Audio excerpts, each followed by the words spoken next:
Hey everybody, welcome to 30-Minute Author. Today we're talking about the pros and cons of marketing self-published books.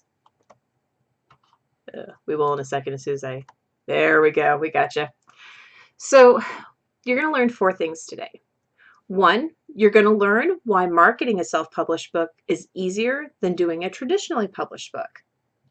Then you're going to learn why it's harder to market a self-published book than a traditionally published book. There's 3 things you can do to make your life much easier with this process.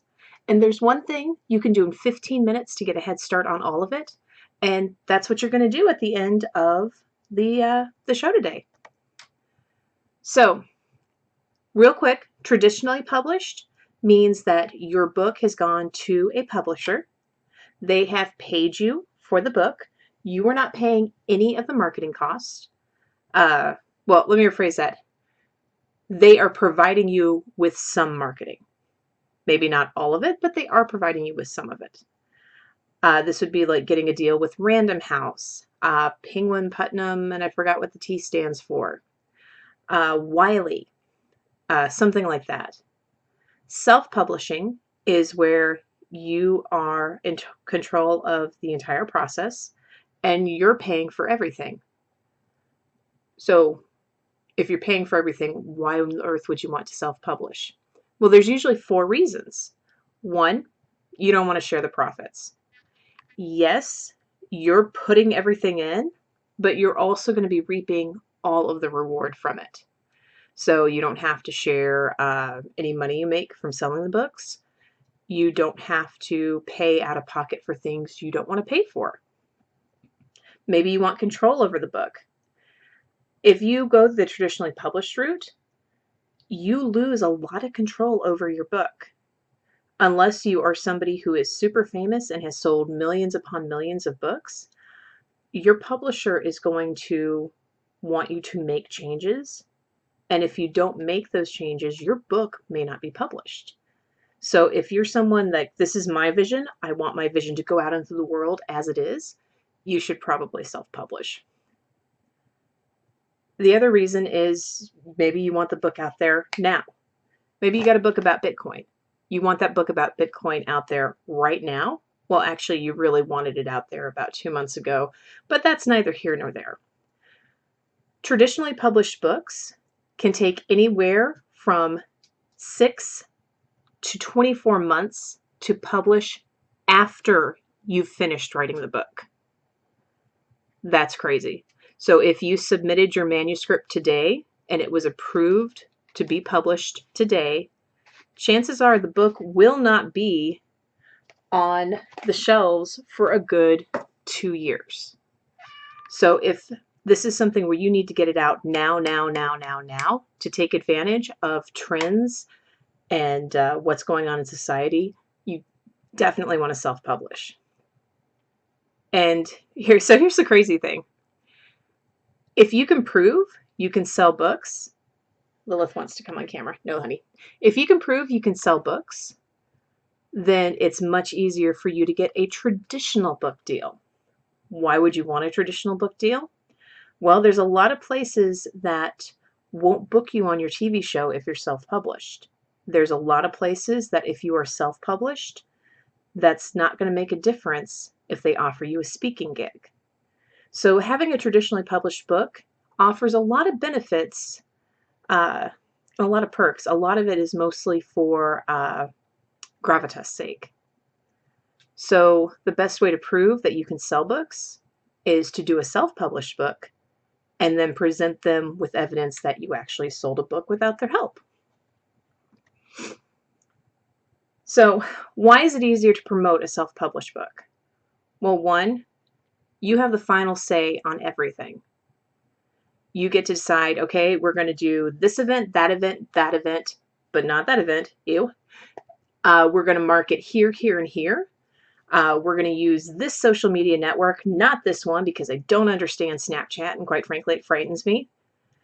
You get to make all those final choices, and you get to stay true to your brand and to your essence. You also get to pivot and move faster because when you're dealing with a giant corporate marketing machine, which is what the traditional publishers are, it takes a long time for things to happen. You have to wait for approvals. If you need money to do something, you have to wait for them to decide, yeah, this is a good idea. Then, yeah, we're going to do it. Okay, yeah, here's your check. Okay, yeah, here's this. You have to wait. So when you are in control of your own self-published book, you get to make those decisions faster.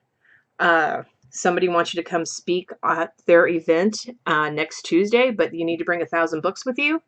Boom, done. You can go, you can get the books from the printer, you can be there at the event, and you are set and ready. Speaking of printing 1,000 books, the current state of technology makes it so much easier to do stuff like that.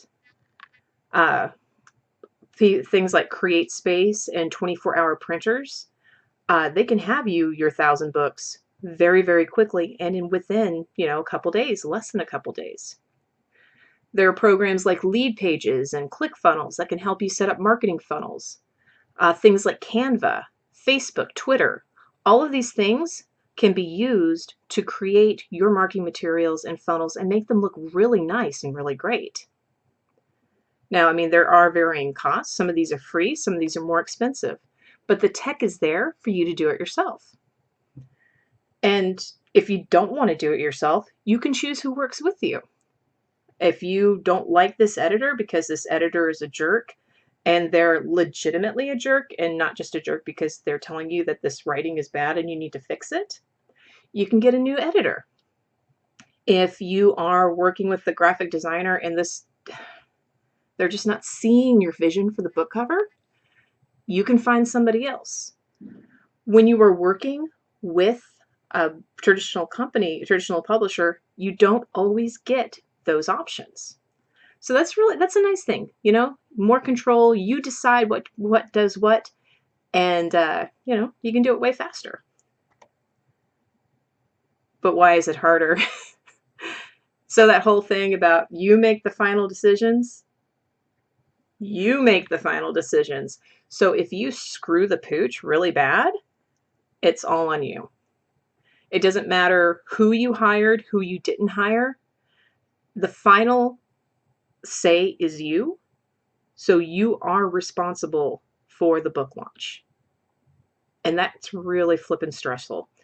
I've done a lot of them, and I got to tell you that you're looking at like 70 to 80-hour weeks if you are doing this as a real, full, serious push. You also are responsible for paying everybody and everything. So, you want to run a New York Times bestseller campaign? Well, one, you can't do that with a self-published book, but that's neither here nor there for our purposes. You need to have a couple $100,000. Why? Because you got to buy a bunch of ads. So you're responsible for the editor. You're responsible for the book cover. You're responsible for the printing costs. Yeah, you got to pay for those books to be printed. That 1,000 books that the speaking gig wanted from you, you've got to have that. You've got to pay for it. And a lot of times you're not going to see a return on your book investment for years. And a lot of times it doesn't come from book sales. It comes from increased business or notoriety from having a book. The other thing is, if you're just starting out, and you're not a marketer, you don't have an email list, or you don't have a big social media list or anything like that, you've got to build one. Because social media is an extremely important part of marketing. Right now, whether you're watching this on YouTube or you're watching this on Facebook, you're watching on social media. And yes, I am learning you something, but I'm also doing some marketing. You have to be able to market. And if you can't market, you have to learn fast, you have to hire someone, and you have to build a list of people to market to. And finally, people may not take you seriously. Let's be really honest, there's a whole crap ton of really bad self-published books out there. And I'm sure you've seen them. They have like the horrible covers, and they're not edited, and there's like misspellings all over the place. So there is a bit of a stigma with a self-published book. So you're going to have to try harder to make it better. So now that I have given you some realities and maybe broke your heart a little bit. I'm sorry, I really am. You can do this. I do believe in you. What can you do about this? So if you want to market a self-published book, you need to start building an email list. You need to watch what everybody else is doing and see what works and what doesn't work. I'm a firm believer in letting other people spend money and learning from their mistakes. So, it's okay. Watch what other people do and watch what works and what doesn't. You also need to make new friends, but not like in a Barney way necessarily, although it could be a Barney way. So build an email list. First thing you do, sign up for MailChimp. I say MailChimp because it's the fastest, easiest, and usually cheapest.